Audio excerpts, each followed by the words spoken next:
قدمی بزنیم توی بازار کاروان، محوطه بیرونیش. البته داخلش همونطور که گفتم اصلا قابل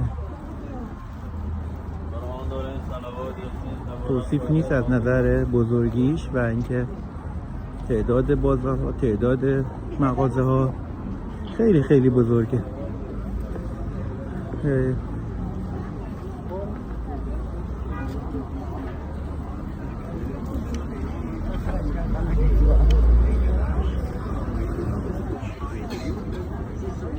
اینجا سمبوسه و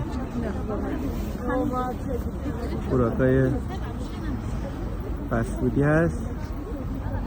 بعد جلو